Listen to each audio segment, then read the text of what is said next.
Hi, I'm Garrett with IDC Woodcraft, and I'd like to welcome you to this video, especially if you're somebody who is getting interested in CNC routers, maybe as a new hobby or even something to generate some income off of, but just not sure you can do it, or maybe you're a little intimidated by this whole new CNC router world.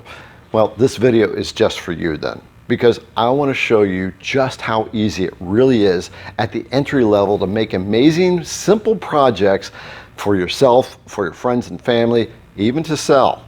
Yeah, it's not that hard. What we're going to do is design up this house number sign with raised numbers on it, raised border, something that everybody needs anyway and people buy.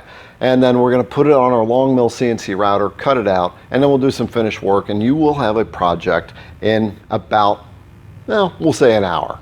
I just want you to know that this is not that hard to get into and to start making some pretty awesome stuff right away. So we're going to dive into the software that I use, and then we'll put this on the Longmill CNC router, the machine that I absolutely love, and we'll have this awesome project, a house number sign. Now, just before I get started, I want to tell you one thing. You don't have to invest in all kinds of softwares. Every single software that's out there, free and paid, will enable you to do exactly what I've done here. So let's dive right on in and get started. Come on. Okay, here we are.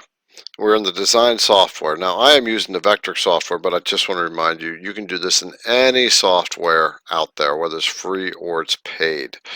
What I'm going to teach you is very easy and people buy it. So that's a good perk for someone who's just getting into it and wants to make some basic stuff and perhaps make some money with it. What I'm going to be showing you is going to take 3 times longer than what it's actually going to take you when you get good at it. So we're just going to dive right in and get started. First of all, we want to set up a size of our project. Now, keep in mind we're doing a house number sign, so it needs to be of a fairly decent size, but not overwhelmingly big. What we don't want to do is have it so small that you need binoculars to try to catch the house number from the street. So this is going to be roughly 15 by 8 inches tall. The board size, the stock size that I'm going to be using, is 16 inches long and it's 9 inches tall. The material is 3/4 of an inch thick. Now I'm going to go off the bottom of the material because I'm going to be cutting through it and I don't want to cut into the spoil board. So I'm going to set the 0 point on the router to the spoil board, or the bottom work surface where the project is being mounted to. And then we're going to get to work this off center. And with that, we're going to click OK. And now we have our project size here. This is basically our blank piece of wood. And the first thing we're going to do is get into an oval. Now, all the basic softwares to the advanced have these shapes: circles, ovals, rectangles, stars. So it's very easy to pick them out. So we're going to select the oval. Now watch this. I want to make sure that the oval does not cut out the side of the material. We're going to be using a 1/4 inch diameter down cutting end mill. And so we have to take that into account. When we make our cut, we have to be at least a 1/4 inch in on this edge over here from the outside of the end mill. Same with over here. This is what I'm talking about. So this is the project piece afterwards, and you see we have a little bit of material left here, here, here, and here. So we want to keep that because we're going to be clamping here, here, here, and here. So we want the waste material to be supporting the project when it's doing its final cutout. So we want to make sure we leave a little bit of material on each edge. So we know that this is 9 inches tall.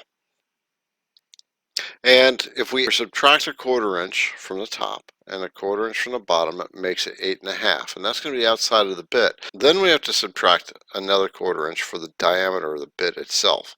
So our oval is going to be 8 inches tall altogether. So that's 1 inch less than the overall width of the board. Same with the length. We're 16 long, so we know that it's going to be 15 long as far as the outside of the oval goes. So here's the cool part. In here, we need to select the center of this little rectangle.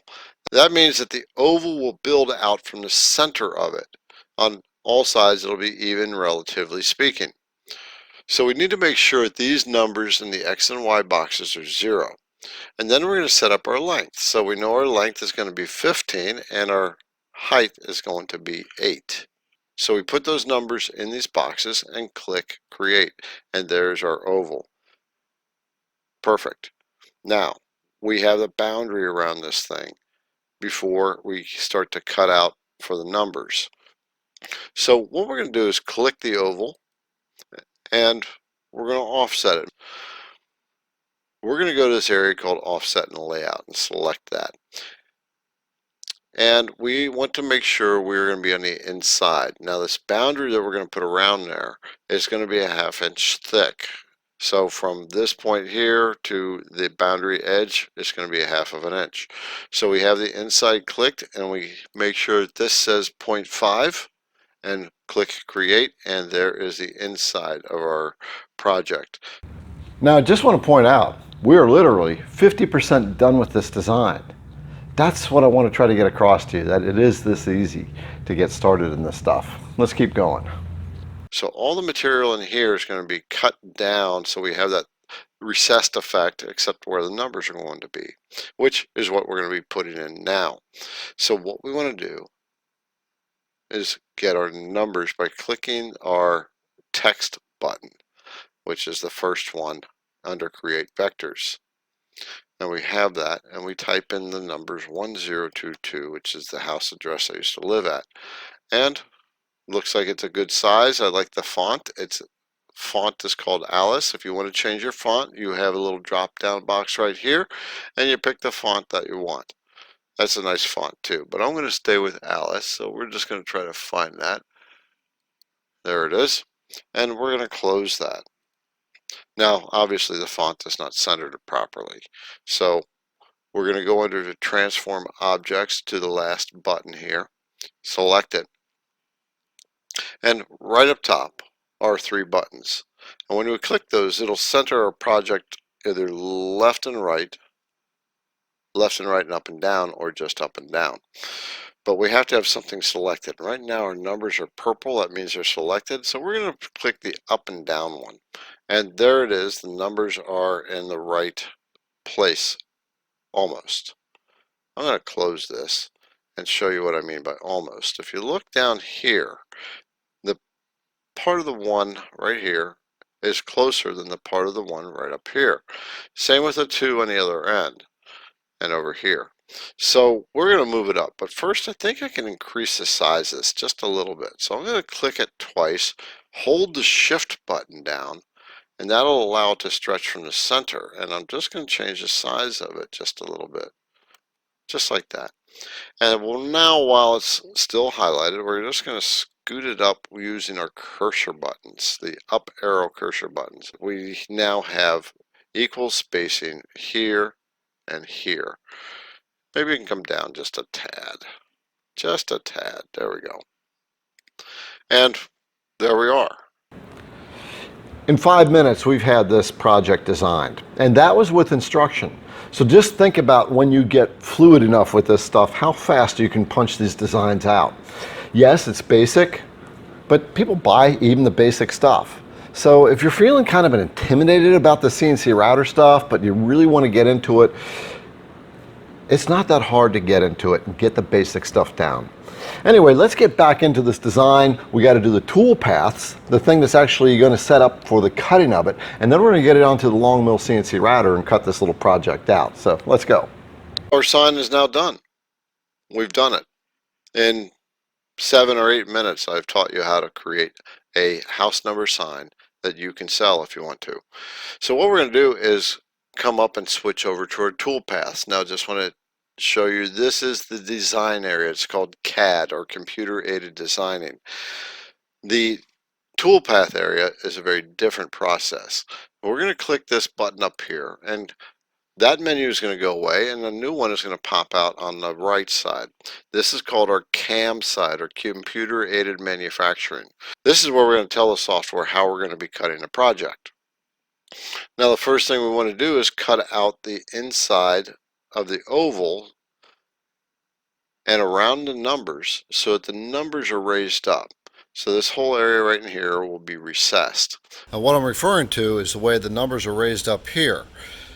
And the border is also raised up. So all this area here is called a pocket. And that's what we're going to be working on now. Very easy to do. And so what we're going to do is find the pocket toolpath. And there it is right here. We select it. And we want our pocket to only be maybe 0.2 deep or 0.25 deep. We'll go to 0.25. And we'll put that in our cut depth area. Then we have to pick our bit, which is a 1/4 inch end mill.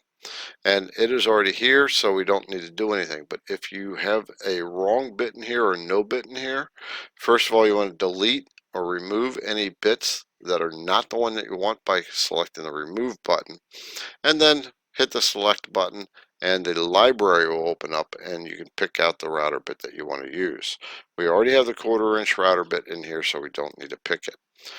Now, one thing I want you to notice, it says it's going to take 3 passes. That means that this bit is set at a depth where it's going to require it to run back and forth through all this 3 times. We don't want that. I only need it 1 time. We're cutting pine. I know that this bit can handle it at that depth, so I am going to edit the passes by clicking the Edit Passes button. And this dialog box will open up, and I'm going to just come down to the bottom and reduce that to 1 and say OK. And now it says 1 over here.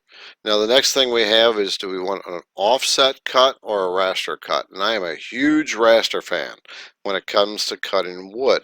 I'm going to explain what each one of these are so you understand why. First one is the offset function. Now when I click that and you look in this little box, you can see it kind of spirals around. That's exactly what your bit is going to do out in this area. It's going to come up here, it's going to start in the middle and it's going to spiral around and cut material out, and then it's going to come up and it's going to come around here, spiral around.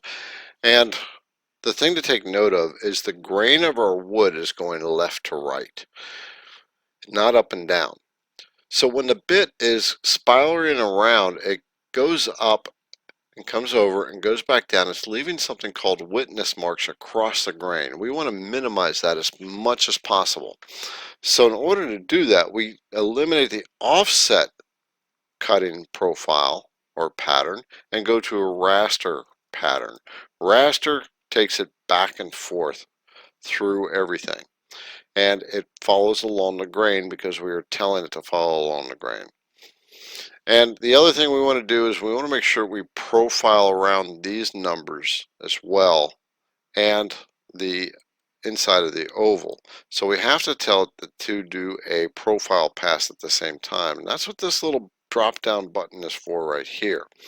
When you click it, there are 3 selections. One says no profile pass, then the other one says first, and the other one says last. That means the first profile pass, or the profile pass, is first, and when you select last, it's going to be the profile pass is last. When you have first selected, what that means is what it's going to do is come over, it's going to start going around the letters or the numbers, and then come on and go around the oval on the inside, and then it's going to come back and finish up all the other cuts.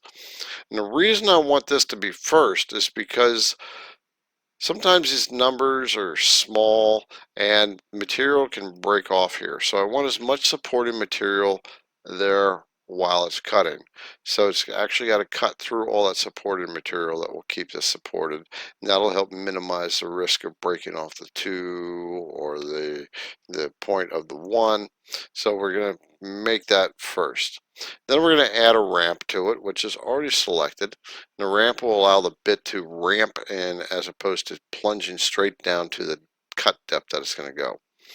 So we have ramp selected, and the ramp distance is going to be a 0.5. The rule of thumb when ramping is at least twice the diameter of the bit. And then finally we're going to name this. We're going to call it pocket. We'll call it 1022 pocket. And then we're going to say 14EM. That's for the 1/4 inch end mill. And then we're going to calculate. And it says nothing selected, so I got alarmed. So what I'm going to do is come over and select the oval and the numbers just like that, and then calculate it. And now I'm just going to change the material for a moment just so we can see it. And now you can see all these blue lines. That's the path that the router bit will be taking throughout this entire project. So that's pretty cool. So we'll come back to this. What we're going to do is close this toolpath. Now we're going to create another toolpath where we're going to cut the sign out. But we need to be able to select the line that we're going to be cutting on, and it's not showing up here. So what we have to do is go to this button right up here. There's a bunch of icons at the top. All the way to the right is split screen side to side. When we click that, now we can see our three-dimensional model right here, and we have the 2D model over here. So what we want to do is cut around this, around the outside edge of this oval. And that is called a profile. We're going to be following the profile of the oval. So what we do is come in and go to the profile cut button. Select that.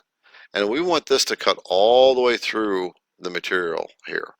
Not in one shot, but in multiple shots. But we need to tell it all the way through the material. So we have an area up here that says cut depth.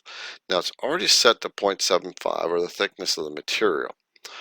But in case yours isn't, just highlight that number and type in Z equals, and the thickness that is set into your software will come into this field right here. Now we're using the same bit, a down cutting 1/4 inch end mill. And that is already here. If it's not, just hit the select button and select that bit. And finally, we have to make sure we're cutting around the outside of the sign line that we have created, the outer oval. So we want to select outside. So now we have that selected. We also want this to ramp in. And one of the reasons we want to ramp too is because these ramp areas will leave a little bit of a bump in your project. So when we add a ramp, it takes care of that. So I'm going to select that, and I'm going to make this ramp go 1 inch long. It's a little bit longer. It'll reduce any bumpiness in the start area. And then finally, we're going to add tabs. Tabs will hold the project in place with the waste wood when it's finishing its cut all the way through. So when you select that and select the edit tabs, and it defaulted to 2. I want 3 tabs, so I'm just going to change that number to 3, and then we're going to come down and add tabs. And it says nothing selected, so we have to select. And it's doing some calculations based on what's already selected. So I just made a mistake. I have to wait for it to finish. And now it's done. So what we're simply going to do is close out the tabs, and we're going to select the outer boundary, and then we're going to go back into edit tabs, and we already have 3, so we're just going to hit add tabs, and it's going to do its calculations. And now it added 3 tabs. Now we got one way over here, up here, and over here. We don't want that there. I want these tabs to be there, there, and perhaps, yeah, we can put that one right up there. It would work pretty much anywhere on the project. That's just where I like it at. So we're going to go over and we're going to close the tabs, and then we're going to give this a name. We're going to call it Cutout 14 EM for 1/4 inch end mill, and calculate. And now just change the material because ours is black. So I'm just going to go over here and change it to black granite, just like that. And you see we have all the blue lines there. That's all the path that the bit is going to be taken. Now I'm going to paint this area purple where it's been cut out around the numbers. So I'm going to select that toolpath right here. Now I'm going to come up here to color toolpath and make sure that's selected, and then I'm going to click this little drop down box. I'm going to change the color to purple, and then what we're going to do is preview all the toolpaths, and there is our sign.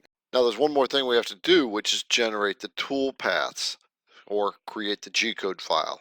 Now don't worry, that is just the language that your CNC router is going to need to know how to move, but you don't need to know anything about G-code. Now before I do that, I just want to point out, if you haven't noticed, I don't have a purple sign I've been showing you. I've been showing you a white sign. Originally I wanted to go with purple, and I actually spray painted it purple, and then I decided I was going to go with white with the black. So that's why you see the difference. Okay, so let's create the G code. It's really easy when we're doing one bit. First of all, we're going to get out of the toolpath area by selecting the close button. And then we're going to come to this little icon right here. When you hover over it, it says Save Toolpath. Select that, and we get a whole new menu that comes up. Now this is how we're just simply telling Vectric that we want to generate our toolpath. Now all your softwares will have this toolpath generation type of feature. The first thing we want to do in this software is select toolpath down below. Hit that little checkbox, and that'll check both these items. And this is relevant and important here because we're using the same bit on both of these. So it's going to create it in one G-code file. So we'll go up top and we are going to say visible toolpaths to one file. So that's going to write both of these toolpaths to one G-code file. I know I'm talking a little bit advanced, but don't worry, it's all taken care of by itself. It's automatic. So we simply come down to here and say Save Toolpaths. And then our dialog box is going to open up and we simply decide the directory we want to put it in. I'll put it in this directory and I'm going to give it a name 1022. And I'm going to say OK. And now the G code is created. It's that quick. And I'm going to open up a directory to show you what I mean, where it's at. We go there and here is our G code file right there. In this file you will simply import into your control software, which I'll show you in just a little bit. So in 15 to 17 minutes, we did three things. We designed up this sign, then we generated the toolpath for it, and we wrote the G code for it. It really is that easy. And once you get to understand this, it'll take you 5 minutes to get this project to this point. What I'm trying to show you here is it really is not that hard to get into this and to start to create projects. You know, when I first was looking at CNC routers, I was feeling a little intimidated by all the amazing projects that people were making and how could I ever do it? I didn't have to worry about that. I mean, that's what I finally realized when I finally just got the machine. All I just needed to do is just start to learn and make stuff, simple stuff like that. And I've learned how to sell it, which actually wasn't that hard. You know, Etsy's a great platform for this kind of stuff. Really, all I'm hoping that you'll get out of this is you can do this. And there are people out here that'll help you, including myself. All right, so now we have to take this to the next level, which is slap it onto the Longmill CNC router, but not just yet. I'm going to teach you about masking first. So we have a two-color project here, and it's black on white. So we have to prepare for that before we start to cut the project. And we're going to use something called Oramaxk. Now, here's how this goes. We paint the project first, the raw board, and then we cover it with this Oramaxk stuff that's designed just for this kind of stuff. And then we put the project on the CNC router, cuts out all this stuff, and then we paint the remaining areas that were just cut, and then we peel the Oramaxk away, and what we have left is the black letters on the white paint. So what I'm going to do here is show you how to apply the Oramaxk. Now I just want to remind you, everything that I'm showing you or talking about, there's links down below. From the Oramaxk to the Longmill CNC router. All right, so let's get over the workbench. Let's put the Oramaxk on. I'll show you the little technique for that, and then we'll get this thing on the router. Let's go. So this is the board blank, and you can see I've obviously already painted it black. I just spray painted it black and then put a little polyurethane spray over top of it. And now we use the Oramaxk. Now this is what it looks like. Oramaxk 813 is what it's called. You're going to need a plastic scraper as well to press it on. So the first thing I do is just get it cut to size, roughly. And also use is a razor blade.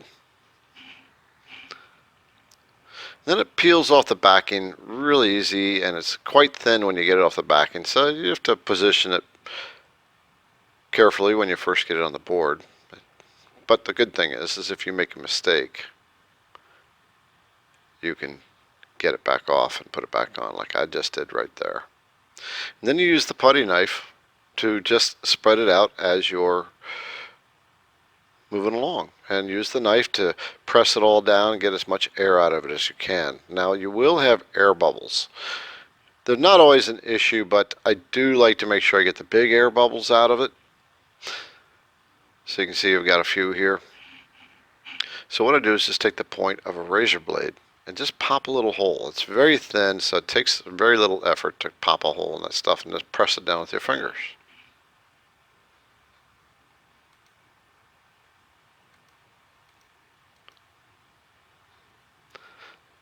Then we just trim off the extra masking.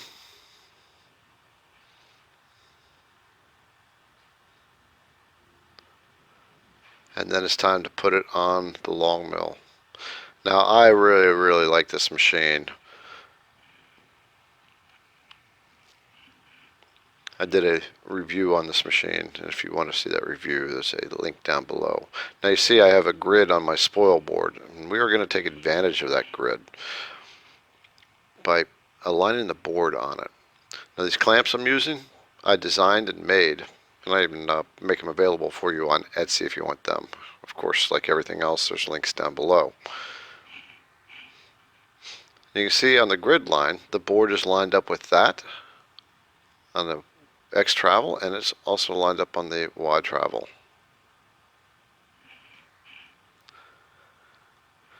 And now we're going to put the bit in. This is a 1/4 inch down cutting end mill, and we're going to use a toothbrush. Why would you have a toothbrush? Sawdust gets caught up inside of the nut and the collet and the shaft, and so every time you change your bit, you want to make sure you clean it all out thoroughly before you put your next bit in. Otherwise, you'll run into problems down the road. I've got videos about that as well on this channel.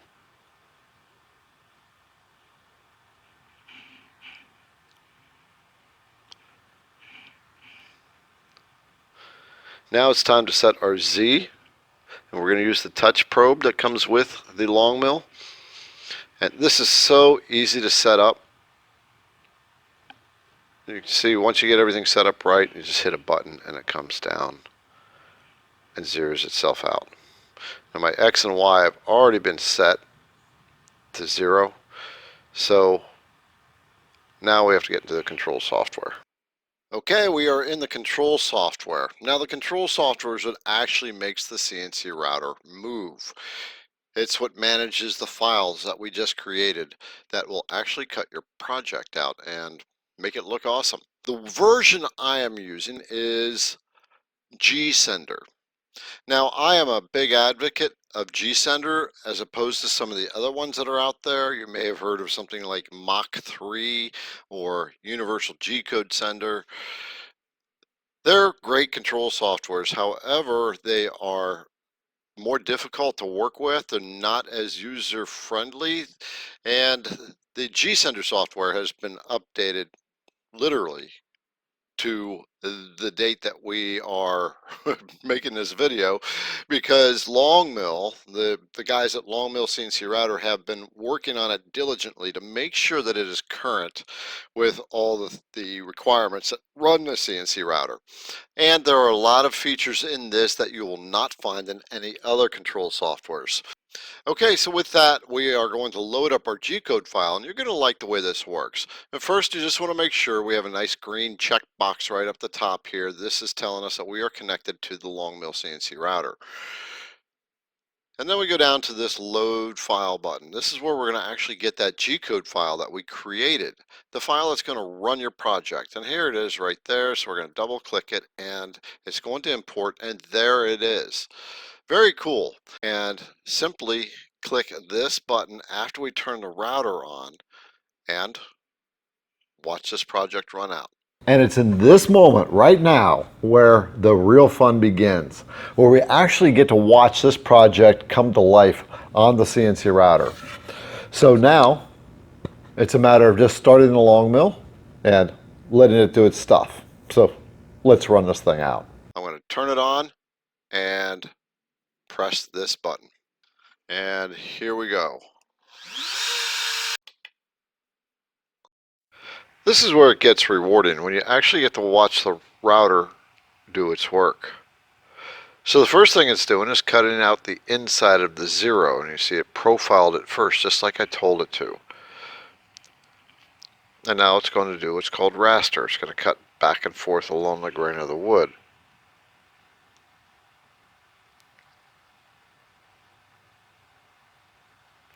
It's a lot of fun to watch your CNC router run after doing the work to get your project built up to this stage. Now we're going to go over to the number 2, and it's going to profile out the number 2. And it's doing exactly what I wanted it to do. Cut the profile up first, using as much material as I can for support. That way the number 2 won't break while it's being cut. Now we're going to speed this up a bit. Now you see how it's going back and forth? That is a raster along the grain of the wood, so you won't have any witness marks.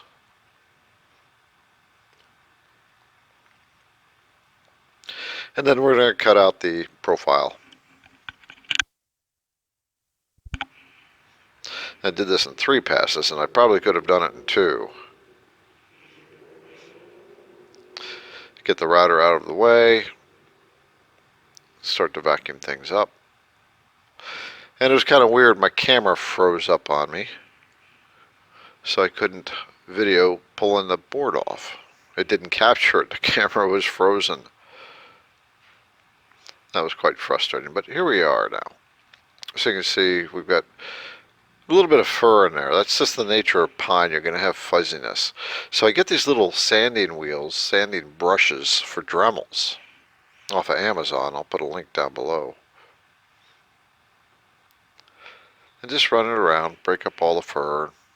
For the most part, it cleans it off. You just want to be careful not to get off the Oramaxk. Now I just want to drill out the mount holes. A couple of 1/8 inch diameter holes.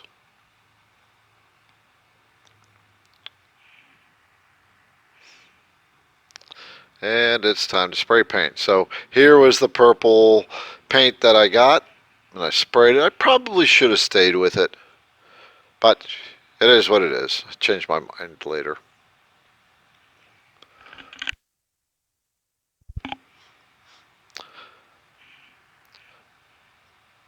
After it dried, I went back with the white, sprayed over it. So it had to dry overnight.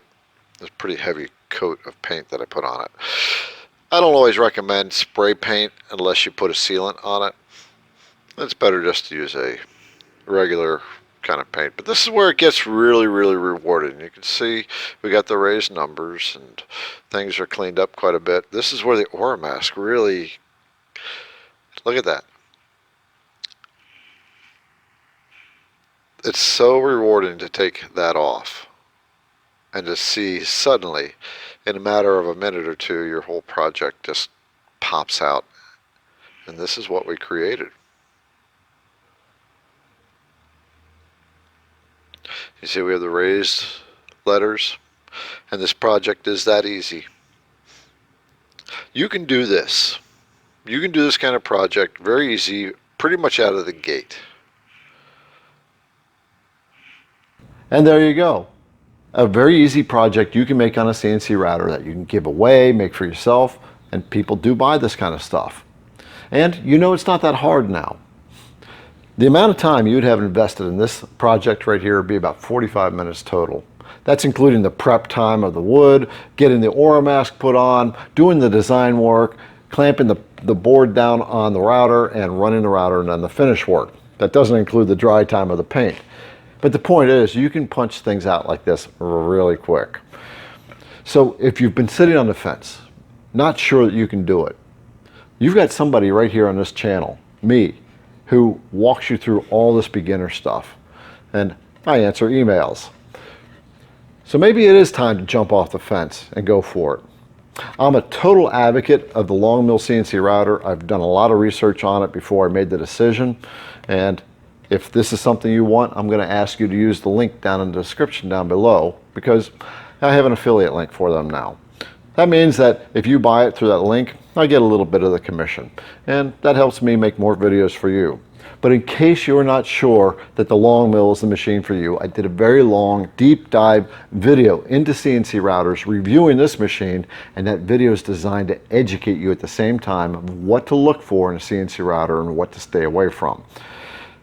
I meant it to be educational, so that you can make the best choice possible. All the links for everything I've talked about are down below in the description, and if there's anything else, just send me an email. Give me a thumbs up if you found this helpful, and a comment. Always appreciate comments, and I will always answer them. I'm Garrett with IDC Woodcraft. Let's make some amazing creative stuff and do what we really want to do. Create stuff. Let that expressive thing inside of us come out.